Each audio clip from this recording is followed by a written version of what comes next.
Au nom de Jésus, Seigneur, nous te prions pour l'évangile et la paix dans le monde et dans nos familles, au nom de Jésus. Nous avons besoin, Papa, que l'évangile soit prêché dans le monde. Tu l'as dit que cette bonne nouvelle du royaume doit être prêchée à toutes les nations. Ensuite viendra la fin. Nous voulons que l'évangile aille de lieu en lieu, mais nous voulons commencer chez nous-mêmes. Donne-nous la force à tous ceux qui sont dans ce programme. Donne-nous la force, Papa, de prêcher à nos maisons, à nos familles. Que chacun de nous soit le berger de sa famille. Que nous partagions la parole. Que nous-mêmes nous soyons des exemples, des modèles. Que nos vies ne découragent pas des membres de nos familles qui ont envie de marcher avec Dieu. Que nos vies ne découragent pas ceux qui sont autour de nous. Notre grande famille, notre entourage, des gens avec qui on travaille, partout où on doit être des modèles, que notre vie ne dérange pas, que notre vie ne décourage pas, que notre vie ne pousse pas les gens loin de Dieu, mais que ça les ramène à Dieu.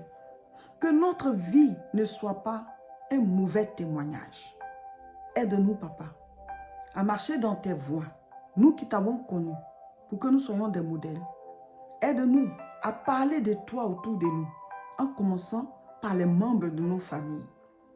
L'évangile doit être prêché dans nos familles et dans le monde. Papa, suscite des serviteurs, suscite des servantes, réveille l'Église, réveille chaque assemblée, que nous soyons nous-mêmes des hommes et des femmes de prière, que nous-mêmes nous marchions dans tes voies, loin du péché, que chacun de nous prenne à cœur l'œuvre et que les mauvaises habitudes, les mauvais comportements, la déviation, loin de la vraie parole, quitte nos vies, quitte nos familles, quitte nos églises. Que toute hérésie, tout ce qui détourne le corps du Christ de la vraie parole, que ces hérésies-là, que ces blasphèmes-là, que ces mauvais témoignages-là, que ces mauvaises vies-là soient ôtées au nom de Jésus. Soient ôtées au nom de Jésus. Et que ton règne vienne. Que ton règne vienne. Car ton règne donne la vie. Que ton règne vienne, Papa. Touche les peuples. Touche nos familles. Touche, Papa. Que l'évangile touche les cœurs. Révèle-toi toi-même. Révèle-toi dans les peuples où il est difficile de prêcher la parole. Que toi-même tu te révèles. Que toi-même tu les touches. Que toi-même, Seigneur, tu crées des systèmes de conversion à toi. Appelle-les à toi. Tu dis, quand tu seras élevé, tu attireras tous les hommes à toi. Papa, fais-le au nom de Jésus. Nous prions pour la paix dans nos familles et la paix dans le monde. Seigneur, souvent, certaines familles sont divisées. Il y a beaucoup de familles divisées, Papa. Nous prions que tu ramènes la paix dans les familles. Entre les parents et leurs enfants, entre les frères et les sœurs, entre les cousins et les cousines, les tantes, dans la grande famille, partout, Papa. Beaucoup de familles sont divisées. Satan n'a même plus besoin de détruire. On s'auto-détruit dans les familles. Papa, étends ta main. Seigneur, qu'il y ait la paix entre les membres d'une même famille. Que la parole de Dieu soit une lampe à nos pieds et une lumière sur nos sentiers. Qu'il y ait la paix, la joie, le bonheur, la bénédiction, l'amour de Dieu, la prospérité dans nos familles. Et qu'il y ait la paix. Seigneur, regarde dans le monde, là où il y a la guerre, étends ta main. Nous, on est dans des zones où il n'y a pas la guerre, mais nous devons prier pour les autres. C'est toi qui guéris les pays. C'est toi qui juges les nations. Seigneur, c'est toi qui guéris les pays. C'est toi qui guéris les pays, Papa. Seigneur, regarde dans le monde, tous les pays où il y a la guerre. Seigneur, c'est toi qui peux ramener la paix. C'est toi qui peux donner la solution. C'est toi qui peux libérer les peuples. Car beaucoup de personnes souffrent, se déplacent, rentrent dans des vies précaires, sont exposées à des épidémies, des maladies. Seigneur, étends ta main. Étends ta main. Étends ta main. Guéris, restaure, délivre, libère au nom de Jésus. Merci Seigneur, car tu nous exauces. Merci pour ce jeune qui est béni de toi. Merci pour la force que tu nous donnes. Merci car tu es avec nous. À toi la gloire et l'honneur. Au nom de Jésus. Amen. Aujourd'hui, dimanche à 17 mai 2026, nous lisons Matthieu chapitre 14. Mettez en commentaire ce que vous avez compris et il faut résumer cet enseignement. Aujourd'hui, nous lisons Matthieu chapitre 14. Je vais lire les premiers versets. En ce temps-là, Hérode, le tétrarque, ayant entendu parler de Jésus, dit à ses serviteurs, « C'est Jean-Baptiste, il est ressuscité des morts, et c'est pour cela qu'il s'est fait par lui des miracles. » En fait, Hérode, là, c'est lui qui a fait tuer Jean-Baptiste. Et dans la même période, il a entendu parler de Jésus qui fait des miracles et tout, alors que Jésus avait commencé les miracles pendant que Jean-Baptiste même était en vie. Et donc, lui dit que c'est Jean-Baptiste qui est réapparu. Matthieu 14, lisons maintenant à partir du verset 3. Car Hérode, qui avait fait arrêter Jean, l'avait lié et mis en prison à cause d'Hérodias, femme de Philippe, son frère. Parce que Jean lui disait, il n'était pas permis de la voir pour femme. Il voulait le faire mourir, mais il craignait la foule parce qu'elle regardait Jean comme un prophète. Or, lorsqu'on célébra l'anniversaire de la naissance d'Hérode, la fille d'Hérodias dansa au milieu des convives et plut à Hérode, de sorte qu'il promit avec serment de lui donner ce qu'elle demanderait.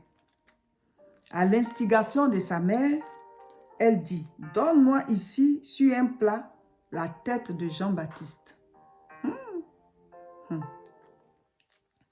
Le roi Hérode fut attristé, mais à cause de ses serments et des convives, il commanda qu'on la lui donne. Et il envoya décapiter Jean dans la prison. Matthieu 14, verset 11. Sa tête fut apportée sur un plat et donnée à la jeune fille qui la porta à sa mère. Les disciples de Jean vinrent prendre son corps et l'ensevelir. Et ils allaient l'annoncer à Jésus. À cette nouvelle, Jésus partit de là dans une barque pour se retirer à l'écart dans un lieu désert. Et la foule l'ayant su, sortit des villes et le suivit à pied. Bon, vous pouvez continuer la lecture. C'est ça qu'on lit aujourd'hui. Matthieu chapitre 14. Alors, je vais parler un peu des premiers versets que j'ai lus. Ici, c'est l'histoire de Hérode qui faisait son anniversaire. Hérode faisait son anniversaire et quand c'est comme ça, comme c'est un roi, il y a beaucoup de convives, voilà. Et donc, c'était la fête. Mais ce Hérode-là, il avait arraché la femme de son frère. Il avait arraché la femme de son frère Philippe. Son frère s'appelle Philippe. Lui, il a arraché la femme de Philippe. Et bizarrement, elle aussi, elle s'appelle Hérodias. Je ne sais pas si elle a changé son nom après pour pouvoir épouser Hérode là. Donc, elle est la femme de son frère. Il arrache et lui, il épouse. Elle avait déjà des enfants et son frère là. Parce que la fille qui est venue danser, on dit la fille d'Hérodias. Donc, c'est tellement que c'est la fille qu'elle a eue peut-être avec le premier mari qui était le frère de Hérode. Ou alors peut-être elle a eu une fille avant de marier Philippe, là aussi on ne sait pas. Mais ça doit être une femme qui faisait les 400 coups. Jean-Baptiste est celui que Dieu avait révélé à cette époque. Les gens partaient pour être baptisés. On entendait parler de lui dans toute la ville. Et donc il a dit à Hérode qui était le roi qu'il n'était pas permis d'avoir cette femme-là pour femme parce que c'est la femme à ton frère. Et ça n'a pas plu à Hérode, encore moins même à la femme là. Et donc, elle s'est promise dans son cœur de lui faire quelque chose. Hérode aussi a attrapé Jean-Baptiste pour le mettre en prison parce qu'il a dit ça. Et lui, il voulait le tuer, mais après, il s'est dit, bon, comme la foule est pour lui, il n'a pas tué. Maintenant, le jour de l'anniversaire, la fille de Hérodias vient danser. Et tellement ça plaît à Hérode, alors il lui dit que, qu'est-ce que tu veux, il faut demander. Elle va demander conseil à sa mère. La dame dit que, il faut demander la tête de Jean-Baptiste. Il y a tellement de leçons qui sortent de ce passage. D'abord, Hérode, toi tu es un responsable, tu es un roi et tu donnes des paroles avec serment. Demande tout ce que tu veux et tu fais un serment. Je vais te donner ça.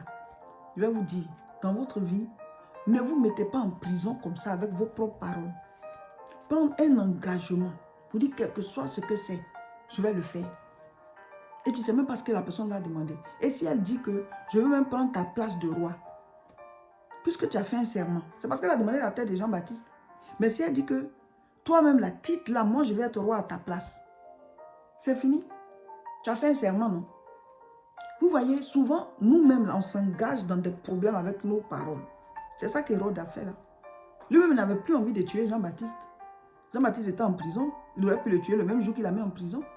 Mais peut-être qu'il avait renoncé à ce projet. La preuve en est qu'il était triste quand la jeune fille a dit qu'elle veut la tête de Jean-Baptiste.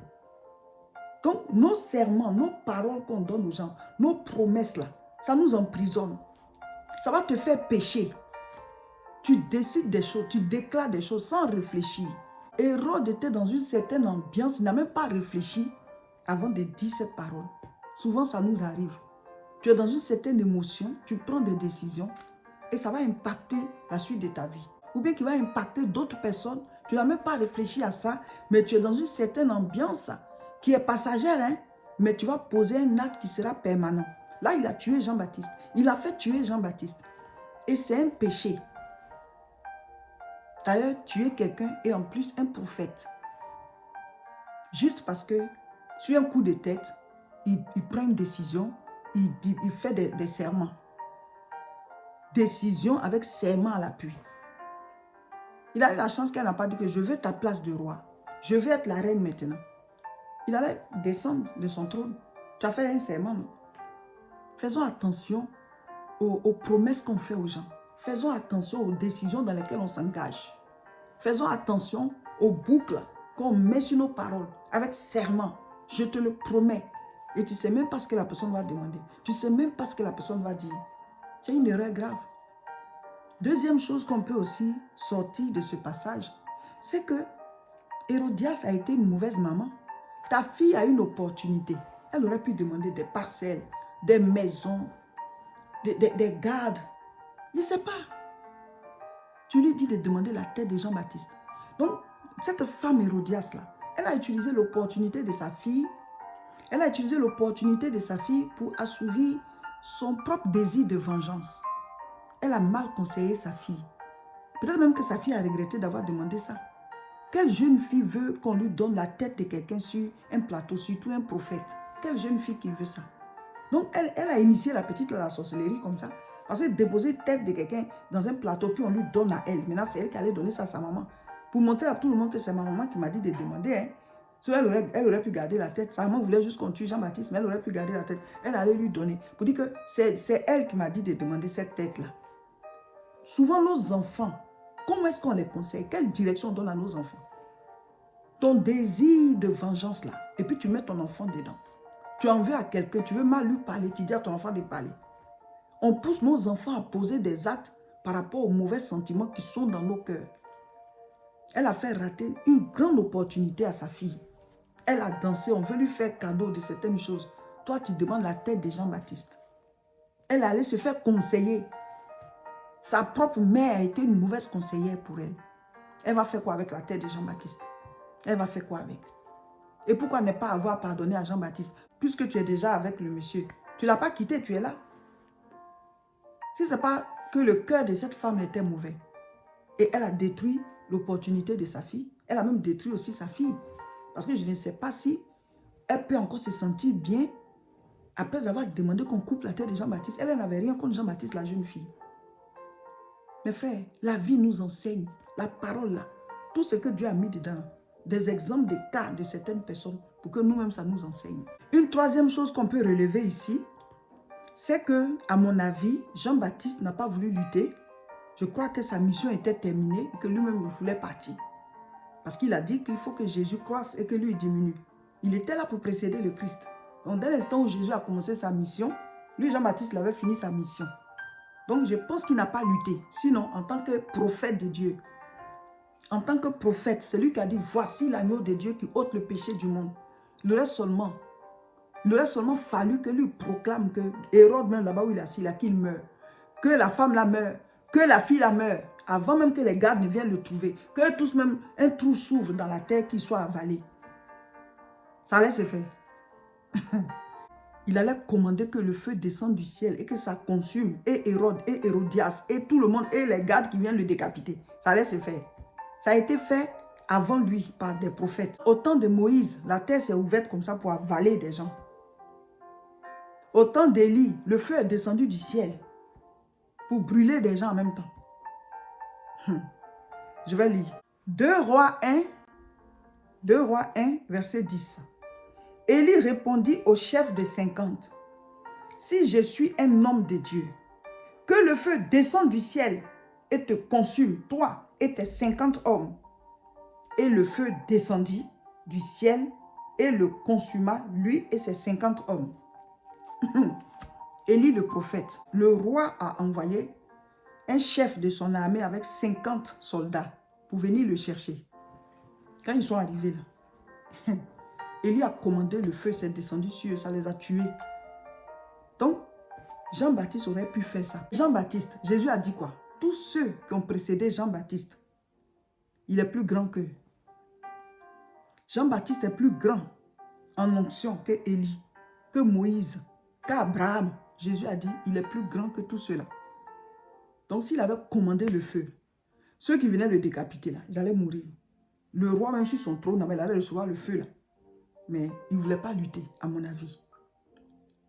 Pour dire qu'il a fini sa mission, il était venu juste pour précéder le Christ. Il devait monter. Alléluia. C'est ce que je sens, voilà, en lisant cela. Sinon, s'il voulait qu'ils peuvent le décapiter, c'est un oint de Dieu. Mais Dieu m'a laissé faire parce que le temps de Jean-Baptiste était déjà fini. C'est Jésus qui était là maintenant. Il était venu juste pour le précéder. Dieu nous parle tantôt d'une manière, tantôt d'une autre. Job 33, verset 14. Dans ce jeûne, tout ce que nous sommes en train de recevoir comme enseignement, chacun de nous après doit réécouter les enseignements pour recevoir encore, comprendre encore. Parce que l'enseignement, c'est la lumière. La parole est la lumière. Et elle nous guide. Elle nous permet de prendre de bonnes décisions. Elle nous empêche de commettre des erreurs que d'autres ont déjà commises. Et elle dirige nos vies. Il donne sa parole comme une lampe pour nous diriger. Il donne sa parole comme une lampe sur notre chemin.